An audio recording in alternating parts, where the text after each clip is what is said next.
My daughter, Pandora, was a beautiful, brilliant light in this world.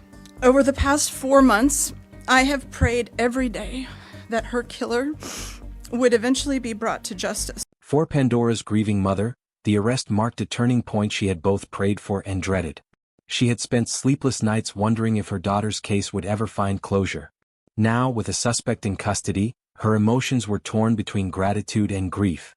"I just want to know why," she said quietly. "Why them?" As reporters gathered outside the courthouse, cameras flashed while Thomas Brown appeared for his first hearing. Dressed in a jail uniform, he stood silently as prosecutors laid out the charges, 2 counts of first-degree murder. The judge read the details, the courtroom heavy with tension. Brown's attorney argued the evidence was circumstantial, claiming his client had no direct link to the teens. But detectives insisted that the timeline, the tips, and the physical clues told a different story.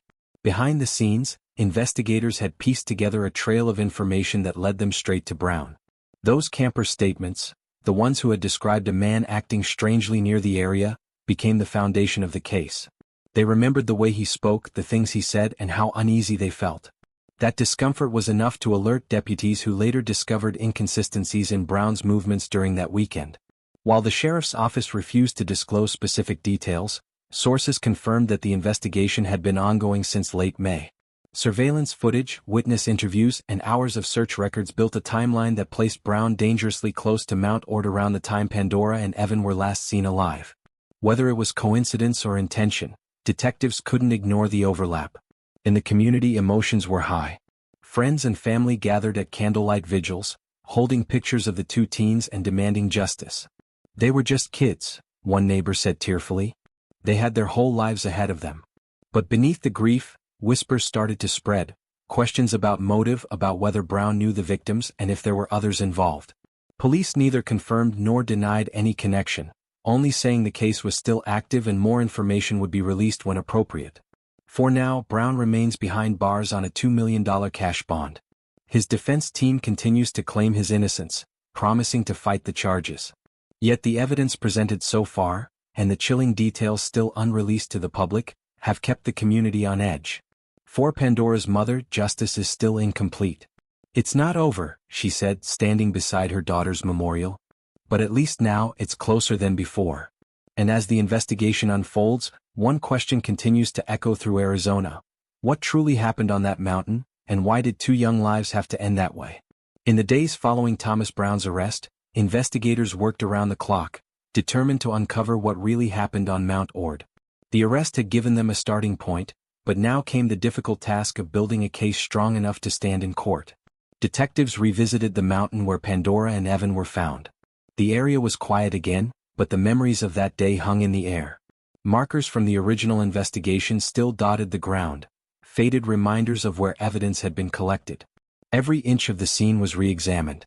From footprints to shell casings, from discarded items to cell phone pings, no detail was too small. Sources close to the investigation say new forensic results began to shed light on the timeline. Items found near the scene were sent to the crime lab for testing. Analysts compared DNA, fingerprints, and other trace evidence to determine who had been present that night. Detectives hoped these results would either confirm their suspicions or reveal something entirely unexpected. Meanwhile, investigators interviewed everyone connected to Brown. Friends, co-workers, and neighbors were questioned about his behavior before and after May 27. Some described him as quiet and withdrawn, while others recalled moments that now seemed off. One witness claimed Brown mentioned going camping around the same time the teens went missing, a detail that immediately caught detectives' attention. Back in the community, people struggled to make sense of it all. Why would a 31-year-old man cross paths with 2 teenagers that night? Did they know each other? The sheriff's office refused to release that information, saying only that the case was complex and still developing. This uncertainty fueled speculation online, where locals debated theories about motive and opportunity. Pandora's and Evan's families, however, focused on their memory. They continued to organize vigils and community events, determined to keep attention on the case. "We won't stop until there's justice," Evan's father told reporters. "Someone out there knows exactly what happened and we're asking them to come forward." Behind closed doors, prosecutors began preparing for what could be a long legal battle. They reviewed every piece of evidence, The witness statements, the forensic reports, and the hours of surveillance footage collected across several counties. Each detail would matter when presenting their case in court. As weeks passed, detectives uncovered more pieces of the puzzle, but one question remained unanswered. What brought Pandora and Evan to that mountain in the first place? Friends said the two often went hiking, seeking quiet spots to talk and unwind. That weekend seemed no different, until everything went wrong. With Brown now in custody and the investigation far from over, one thing was certain. The truth about that night was coming, and when it did, it would shock everyone who thought they already knew the story. When Thomas Brown returned to court weeks later, the atmosphere was tense. Reporters filled the room, cameras rolling as the public waited for new details to surface. Prosecutors stood ready, holding a thick file that contained months of investigation, witness statements, phone records, and forensic findings. The defense team sat close by, quietly flipping through their notes, ready to challenge every word.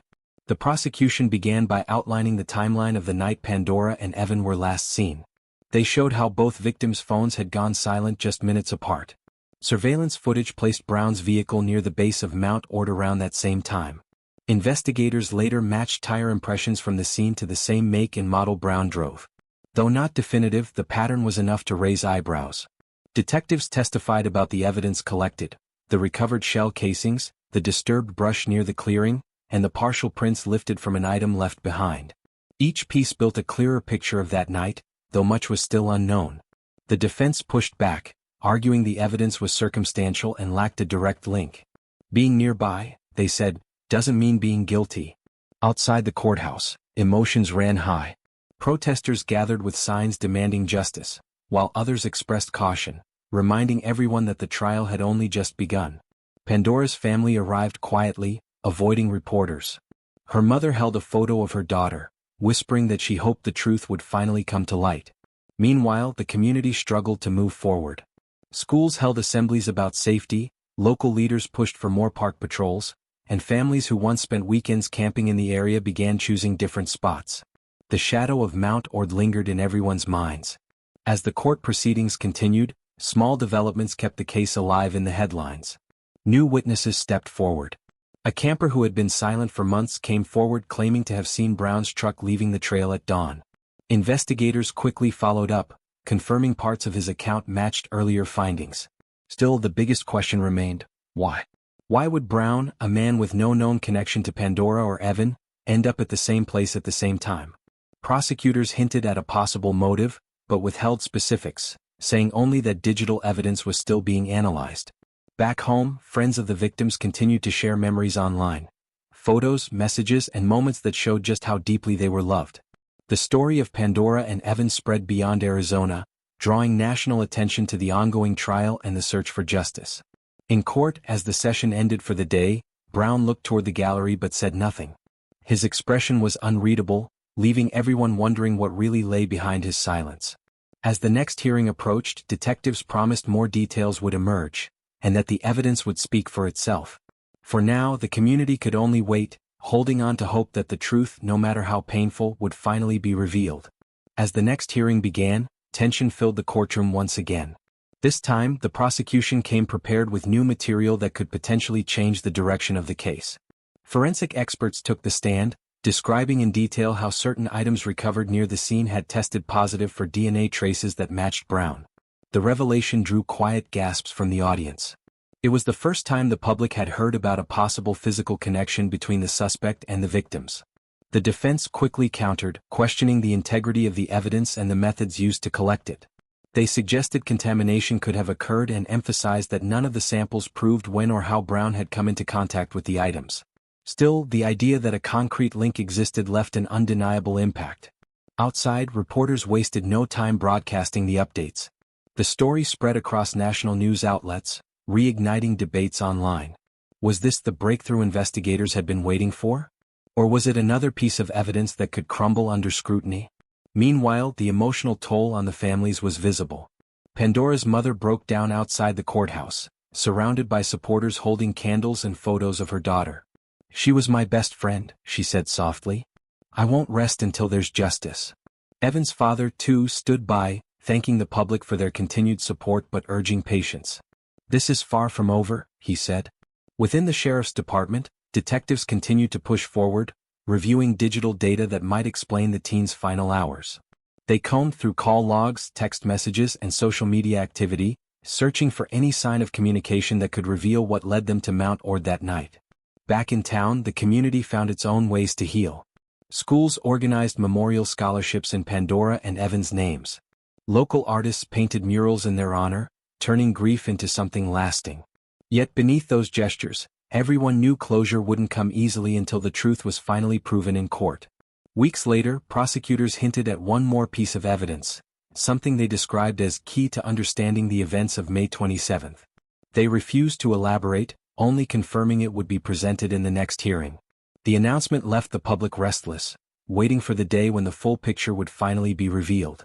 And so, as both sides prepared for what could be the turning point in the trial, one question echoed through the courtroom and across Arizona. Was this justice nearing its end, or just another chapter in a story that still held too many secrets? The next hearing was different. Reporters called it the most critical day of the trial. The courtroom was packed, every seat filled, every camera focused. The prosecution promised to reveal evidence they said would connect every missing piece. When the lead detective took the stand, the room fell silent. He explained how new data retrieved from Brown's phone had placed him in the same remote area of Mount Ord during the exact hours Pandora and Evan were last active. GPS records, text timestamps, and cell tower pings all pointed to one conclusion: Brown was there. Then came the most shocking moment. Investigators had discovered photos on Brown's device, images of the mountain trails taken that same weekend. Though none showed the victims, the proximity and timing were enough to tighten the case. The prosecution argued it proved premeditation. The defense objected, calling it circumstantial, but the judge allowed the evidence to stand. Outside, news outlets ran breaking headlines.